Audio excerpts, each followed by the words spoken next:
Salam alaikum wa rahmatullahi wa barakatuh. Je m'appelle Lamine Dramé et je fais partie de la commission finance de la coordination musulmane de Grand Yoff. En fait, la coordination musulmane de Grand Yoff a été créée dans un contexte où presque chaque année on organisait une grande conférence, c'est-à-dire une journée qu'on organisait d'habitude au CM Grand Yoff.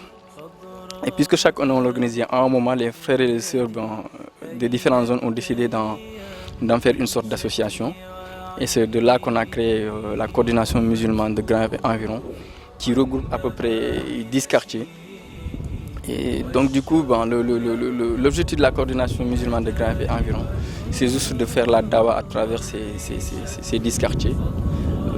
Donc voilà quoi en fait, la dawa dans toutes ses formes, que ce soit religion, finance et sociale quoi en fait. Donc du coup, ce sont les objectifs de la coordination musulmane de Grand Yoff quoi en fait. Serigne Mbacké Mboup di amiru coordination des musulmans de Grand Yoff ak environ mi nga xam ne dafa tënk ay gox yi nga xam ne toll nañ ci fukk lii di Grand Yoff, Grand Médine, Xar Yàlla, Arafat, HLM Grand Yoff, Soprim, Castor, Padoua ak Konachab.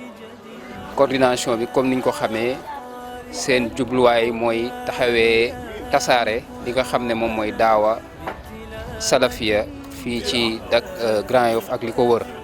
Yérim Diouf nekk secrétaire général coordination musulmane de Grand Yoff et environ.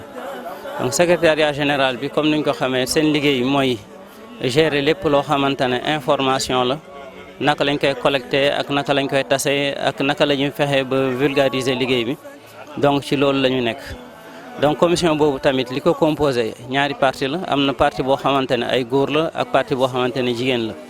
Parti bu nekk dafa am amir ak ñi nga xamante ne ñoom ñoo ko composé donc parti góor yi am na amir ak ñu ci topp parti jigéen yi tamit am na amiram ak ñi ci topp donc dañuy liggéey tamit en collaboration ak yeneen commission yëpp de telle sorte que liggéey bi day mujjee no se nekk benn. Khadija Thiam amira coordination Grand Yoff comme ni nga ko xamee coordination la bu boole 10 gox boole góor ak ay jigéen ci 10 gox yi. ñu am li nga xamante ne mooy mbébét di boole mbokk yi nekk ci gox yi dafa nekkoon jamaa bu yàgg amaana mu ngi jugaat dans les années 2011 lañ ko recommencé waat mu nekk loo xamante ne ñu ngi ci yëngu boobu ba tey mu am ay commission comme ni ko ñenn mbokk yi waxee te commission yi dafa am góor ak ay jigéen ñoo ci nekk. ak objectif bi nga xamante ne mooy la fraternisation entre les sœurs ci surtout ñun suñ côté jigéen ñi ndax coordination bi mu ngi ñuy yombalal li nga xamante ne mooy booloo bi ñuy booloo entre jigéen ñi di xamante suñu biir ak li nga xamante ne mooy defarwaat bi ñuy def ci li nga xamante ne mooy suñu wàllu diine di ñaan yàlla li nga xamante ne li ñuy woote mu nekk lu dëggu ba pare ñu koy jëfee incha allah. Notre premier objectif déjà c'est de financer la dawa de la coordination. Et la dawa de la coordination tourne autour des conférences qu'on organise. Là, on vient de terminer une demi-journée qu'on a organisée au niveau de Castor. Et ça demande beaucoup de fonds. Déjà, sur le plan financier, ce qu'on a dépensé ici, ça tourne dans les environs de 600 à 700 000. Donc là, c'est non négligeable. En dehors de la demi-journée aussi, chaque année, en principe, on organisait une grande journée. Une journée où on presque passe toute la journée là-bas. Et cette journée-là, sur le plan financier, ça demande beaucoup d'argent. Parce que la dernière journée qu'on avait organisée, les dépenses tournaient autour de 1 200 000. li gën a rëy nag ci seen activité moom mooy activité bii ñu jóge léegi muy demi-journée boo xam ne dañ koy def annuellement ak Cheikh Ibrahim Khalil Lo. bi ci topp mooy journée annuelle bi ñuy def ak Cheikh Ahmad Lo ci at bu nekk ginnaaw loolu tous les 2 mois am nañu ay ziyaaraat yoo xam ne dañuy dem ci gox yi nga xam ne ñoo bokk ci coordination bi def ci ay waxtaan ziyaaranteeg mbokk yi am nañu nag yeneen activités yoo xam ne tamit jigéen ñi ñoo koy def ñoom seen bopp. Et en dehors de la journée et de la demi-journée qu'on fait annuellement, il y a aussi chaque 2 mois, on organise une ziyarat, c'est-à-dire une visite qu'on organise dans les différents quartiers. Cette visite est manifestée par une sorte de causerie qu'on organise. Je dirais même une mini-conférence qu'on organise. Et durant cette mini-conférence aussi, il y a des dépenses à faire. parce que c'est des dépenses pour tourner dans les environs de 20 à 50 000. Ça, c'est dans le cadre général. Et chaque 2 mois, on l'organise dans un quartier précis. Et aussi, il y a des sœurs aussi qui organisent chaque 2 mois aussi une sorte de ziarat qui concerne uniquement les sœurs. Donc vous voyez, dans l'année, je dirais, on organise presque beaucoup de conférences, de causeries sur le plan islamique. Et tout ça, ça demande des fonds. Mën nañ wax ne ñun jigéen ñi dañoo am ay activités yoo xamante ne bokkul ak góor ñi mooy ziyaara yi ñuy def chaque 2 mois ziyaara yoo xamante ne thème jigéen kese lañ ciy débattre pour defaraat sœurs yi.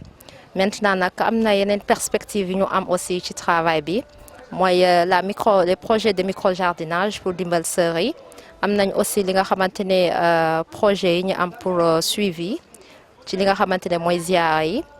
Di ñaan yàlla yal na yàlla yombalal liggéey bi di def appel boo xamante ne ci sœurs yi nekk ci gox yi xam ne coordination ñun ñëpp la te mboolooy doole yal na yàlla yombalal ñun ñëpp li nga xamante ne mooy liggéey daaw bi te comme ni ñuy faral di wax ci côté daawa amul xeet-xeet incha allah. kon loolu moom mooy coordination Grand Yoff mi ngi judd nag boobu ak léegi am na xëy na fukki at ci liggéey boobu la ñu taxaw.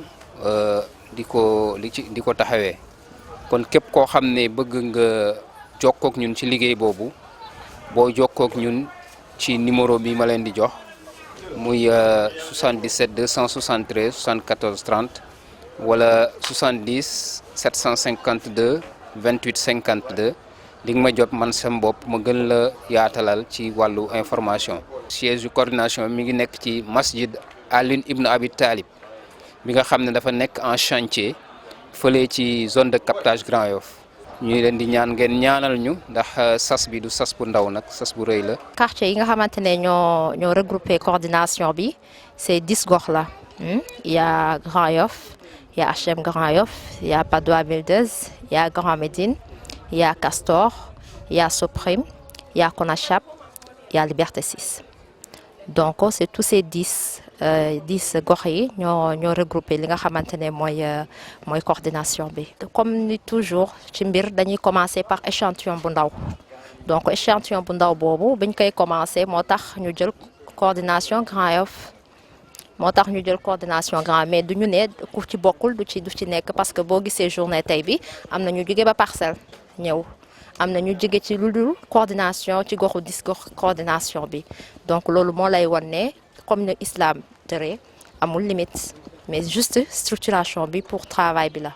Parce que am na ay adhérents bon je ne dis pas des adhérents mais il y a des frères comme j'en connais comme Ahmad Wade je me rappelle bien en 2011-2010 bu ñuy sukkaliwaat li nga xamante ne mooy coordination bi suñuy première réunion il fait partie des gens qui ont ñi sukkaliwaat li nga xamante ne mooy jamaa bi te aujourd'hui il est en France donc on est connu au passage ñaan yàlla na yàlla barkeel liggéeyam ndax xam naa dafa bokkoon ci mbokk yi ko yëkkati woon. Salih Diakhaby président commission organisation ak sociale lu ñuy njëkkee wala mooy ñaan borom bi subhanahu wa taala li nga xam ne moom lañ fi dégg si njub ci tawhid yàlla yombal ñu mun ko jëfee lépp loo xamante ne waxtaankat bi watandoon nañ ko ñu yàlla musal ñu si.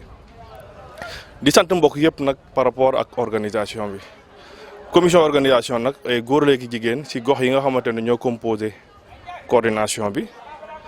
li ñuy wax rek mooy ñoo ngi tàllal képp koo xamante ne yaa ngi ci gox yooyu te bëgg ci liggéey nga ñëw jokkoo ak instance commission bi ndax liggéeyu ñëpp la kon dañ ciy woo ñëpp di tàllal loxo ñëpp.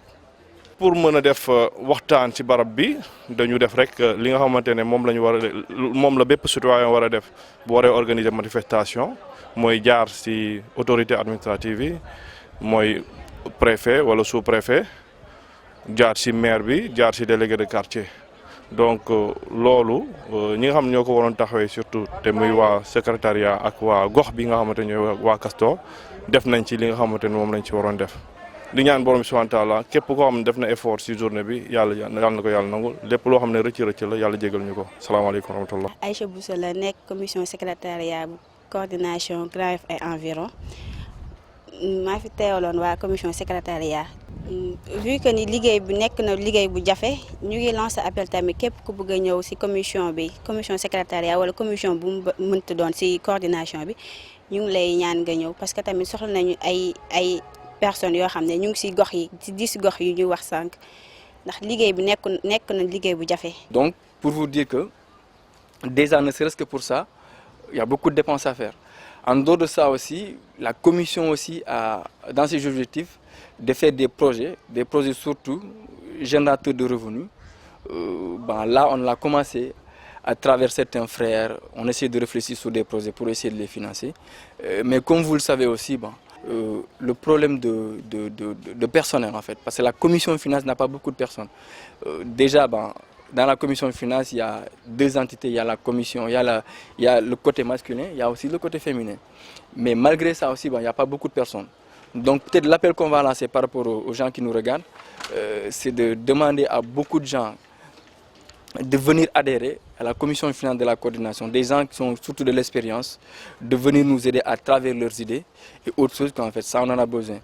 Le deuxième problème aussi qu'on rencontre, c'est un petit peu le problème financier. Parce que qui dit Dawa dit forcément finance. Même du temps du prophète sallallahu alayhi wa sallam, vous l'avez vu, il y avait des sahaba qui avaient mis la main dans la poche pour financer la Dawa.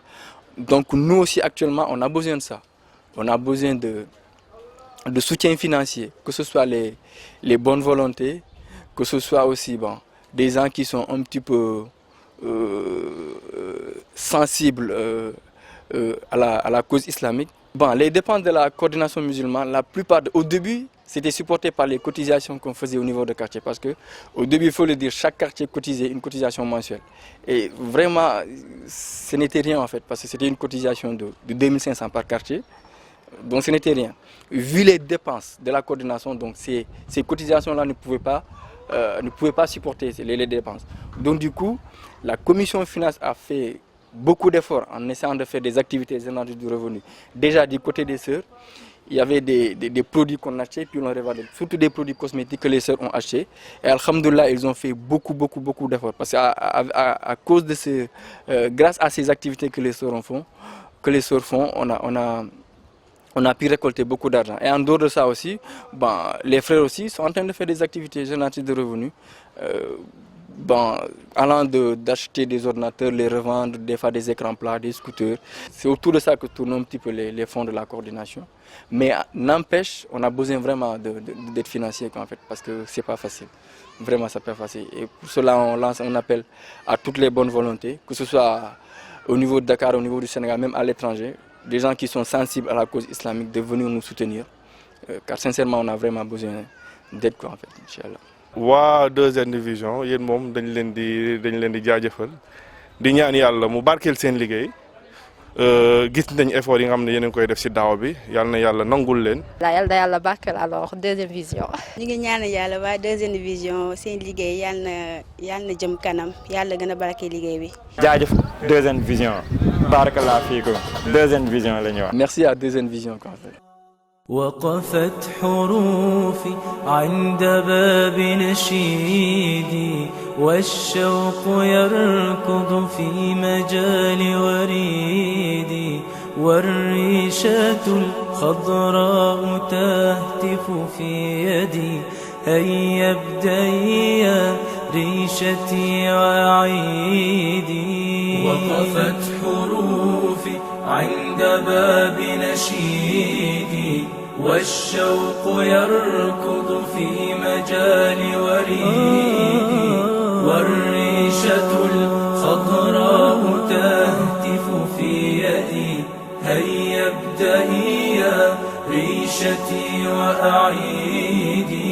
يا قارئ القرآن داوي قلوبنا بالتلاوة تزدان بالتجويد هذه ينابيع الكتاب تدفقت تجري بنور